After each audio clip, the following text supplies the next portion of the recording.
In a nutshell, what are the four tendencies? Right. Now, most people can tell what they are if they're an upholder, a questioner, an obliger, or a rebel, just from the brief description that I'm going to give right now. What this looks at is your response to expectations. And we all face two kinds of expectations: outer expectations, like a work deadline or request from a friend, and we face inner expectations, our own desire to clean out the garage, our own desire to keep a New Year's resolution. So upholders readily meet outer and inner expectation. They meet the work deadline, they keep the New Year's resolution without much fuss. They want to know what other people expect from them, but their expectations for themselves are just as important.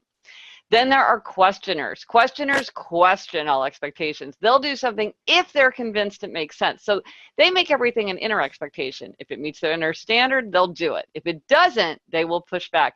They typically object to anything arbitrary, inefficient, irrational. Then there are obligers. Obligers readily meet outer expectations, but they struggle to meet inner expectations. So they have no trouble meeting the work deadline, but when they're keeping the New Year's resolution, they struggle. And I saw this tendency for the first time when a friend of mine said, I don't understand it. When I was in high school, I was on the track team and I never missed track practice, so why can't I go running now? Well, when she had a team and a coach expecting her to show up, no problem. When she was just trying to go on her own, it was a challenge.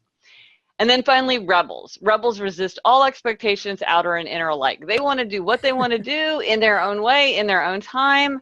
They can do anything they want to do. They can do anything they choose to do. But if you ask or tell them to do something, they're very likely to resist. So these are the four tendencies in a nutshell.